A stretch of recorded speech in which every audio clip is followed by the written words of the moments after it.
Hi there, it's Lety and welcome back to Lety's English Podcast, your safe corner for stories, life lessons, and gentle English practice that lights up your heart, one day at a time. And today I want to invite you on a journey about trust, about the quiet but powerful belief in yourself that can change the entire course of your life.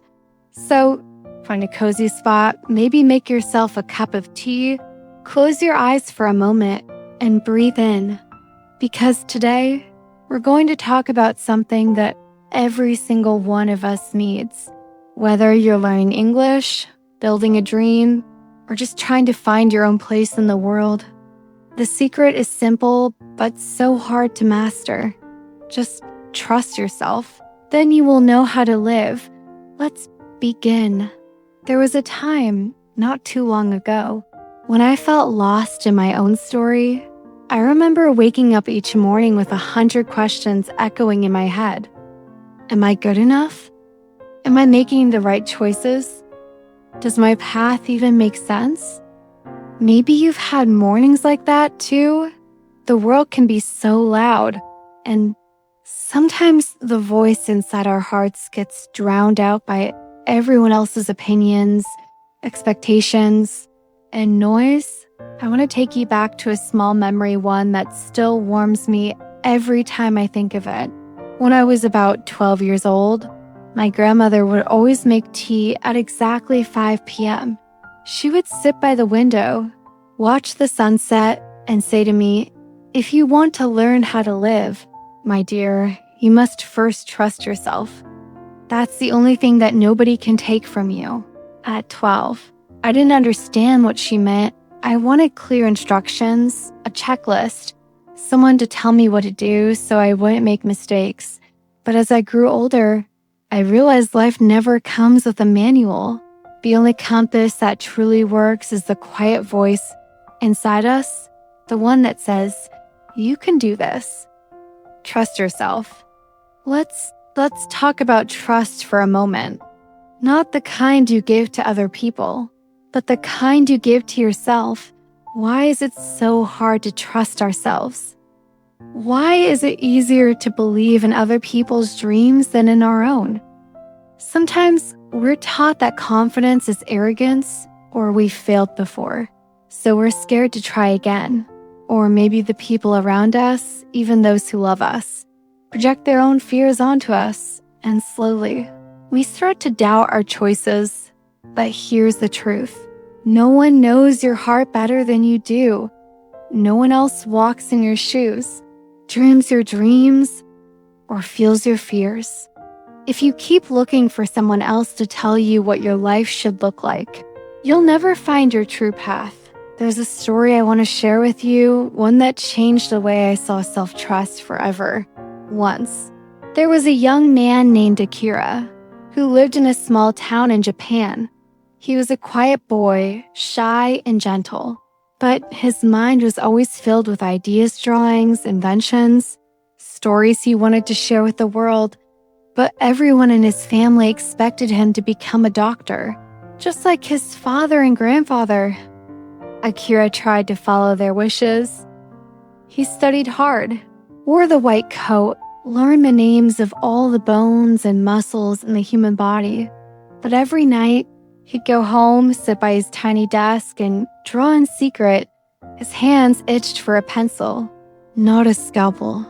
His heart ached every time he thought of living a life that was not truly his. One evening, after a long and exhausting day at the hospital, Akira's father noticed him sitting quietly, staring at a sketchbook. Instead of scolding him, his father sat down beside him, looked at his drawings, and said quietly, "Akira, you have to live your own life. I want you to be happy, not just successful. Trust yourself." It took Akira many months, 1,000 sleepless nights, and endless small steps, but finally, he gathered the courage to follow his own path. He became a designer, and years later, his creations inspired people all over the world. I love this story because it's not just about doing what you want It's about listening to your own voice when everyone else is telling you something different. It's about trusting that even if you're afraid, even if you fail, your own path is still worth walking. So let me ask you, when was the last time you trusted yourself, even when nobody else believed in you? Maybe it was a small thing ordering food in English, even though you were scared of making mistakes. Maybe it was standing up for a friend or choosing a career that your parents didn't understand. Those moments, tiny as they seem, are the ones that shape us. Each time you listen to your heart and act, you build a little more trust in yourself. You see, trusting yourself doesn't mean you never make mistakes. In fact, you'll probably make more because you're trying, you're learning, you're alive. But every mistake teaches you something that no book can. I remember the first time I started this podcast, I was terrified. What if my accent isn't perfect?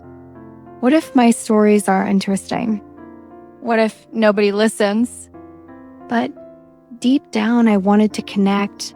I wanted to share my journey and help others find their voice too. So I closed my eyes, took a deep breath, and pressed record. The first episode was full of awkward pauses, nervous laughter, and a lot of ums. But I did it, and every week it got a little easier, a little more fun, a little more me. Now, hundreds of episodes later, I still get nervous sometimes, but the trust I have in myself, the trust that my voice, my story, my life is enough, grows stronger with every episode. Let me tell you another story, a story from my friend Anna, who moved from Russia to Australia when she was 18. Anna was always the good girl and her family top student.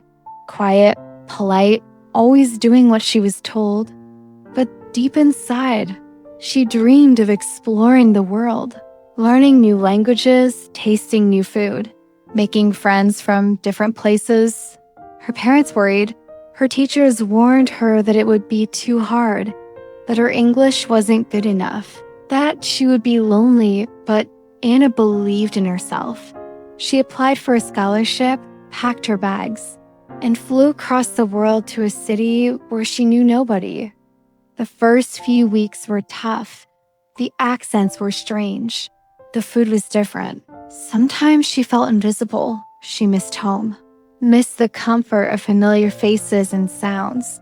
But every day, she made a small promise to herself. Trust the process, trust the struggle, trust your heart. Slowly, she made friends. She started to understand the jokes, the slang, the rhythm of her new home. Today, Anna is a successful engineer, speaks 3 languages, and says that trusting herself was the best decision she ever made. Why am I sharing these stories? Because trusting yourself isn't something you do once. It's something you practice every single day. It's the quiet voice that says, try again when you fail. It's the gentle hand that pats your back when you're scared. It's the light that guides you through the darkest days. So if you're listening to this, maybe you're at a crossroads. Maybe you're struggling with English or a new job or a relationship that feels uncertain. Maybe you feel like you're always second-guessing yourself, waiting for someone else to tell you what to do. Let me remind you, your story is yours to write. Your voice matters, your dreams, your struggles, your hopes, they are all uniquely yours.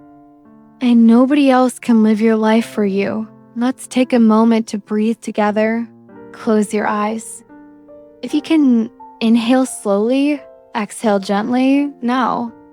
Think of a time when you trusted yourself, even just a little. Maybe it was something small. Maybe it was something big. Hold on to that feeling. Let it remind you that you are capable. You are brave.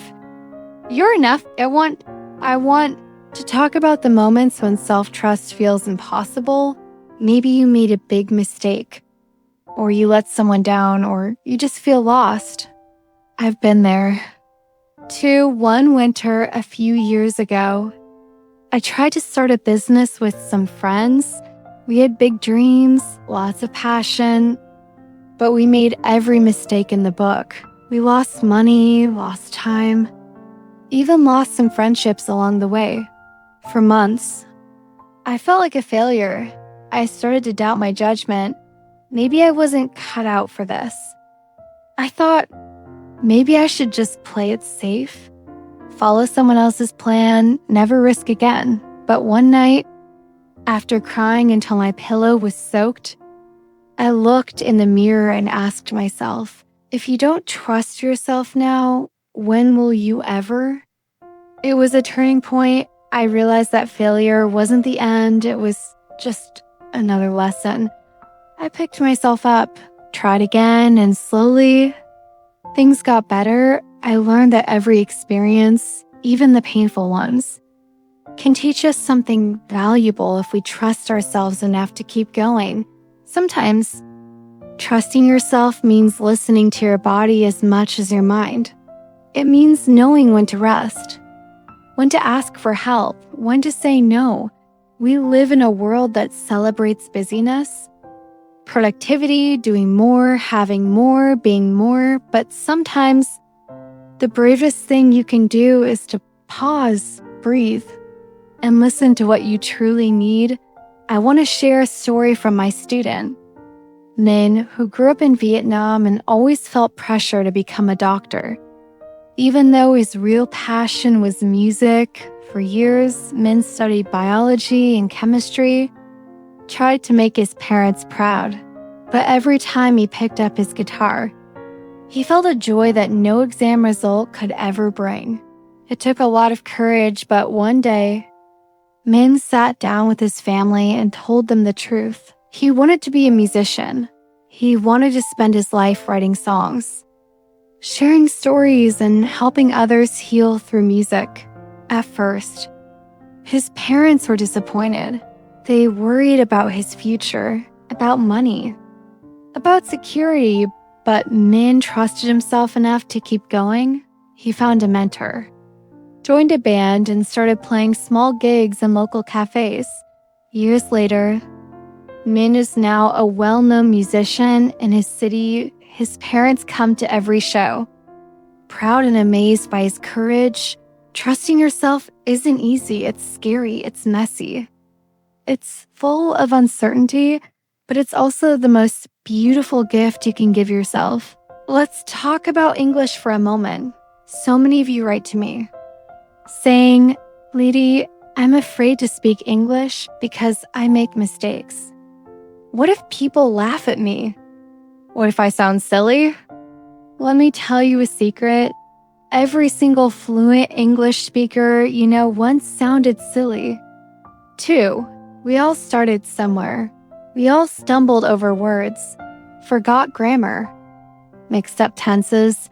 The only difference between those who become fluent and those who give up is self-trust. The belief that with time and practice, you will improve. That every mistake is a step forward, not a reason to stop. Here's a story from one of my listeners, Julia. From Brazil, Julia was terrified of speaking English in public. She studied alone, listened to podcasts, read books, but never dared to open her mouth in front of others.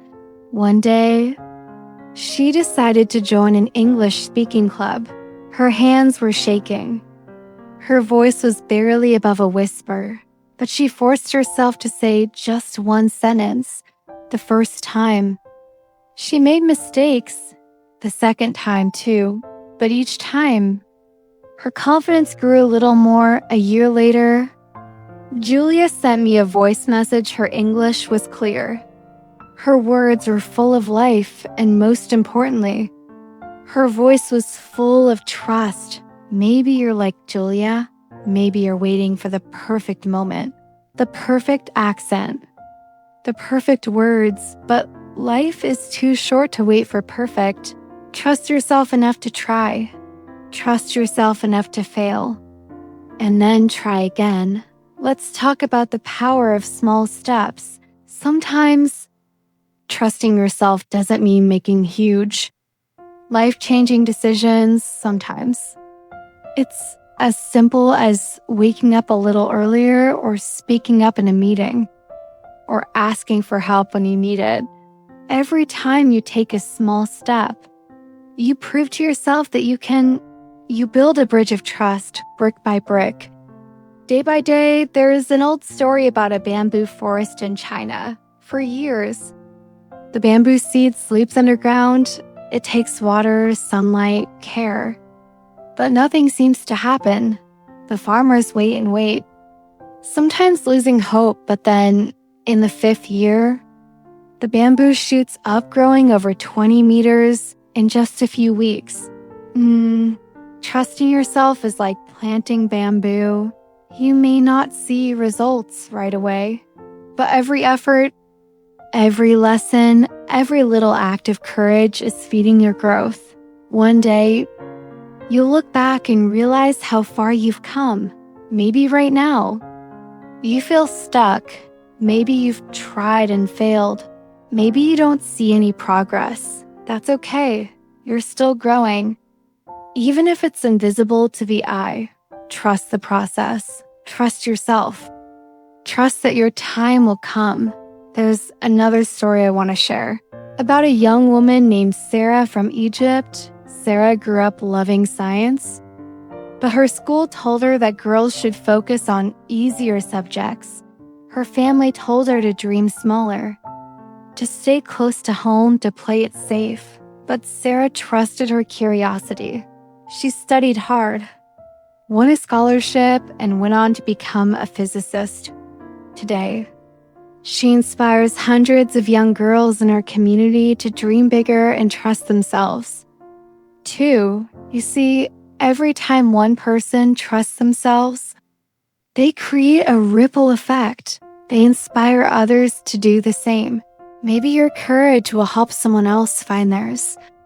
Maybe your story will become someone else's hope. Let's pause for a moment. If you're listening right now, I want you to think of one thing you're afraid to do, but want to try. It could be anything. Speaking up in English, starting a new project, moving to a new city. Now, imagine what would happen if you trusted yourself enough to take that first step. What doors might open? What possibilities might appear? Life isn't about knowing all the answers. It's about asking the right questions, taking the next step, and trusting yourself to handle whatever comes. I want to share something from my own diary, something I wrote on a day when I was full of doubts. Dear future me, I know you're scared right now, but I hope you remember that every great adventure starts with a little trust. You won't always get it right, and that's okay. Just promise me you'll listen to your heart and keep going.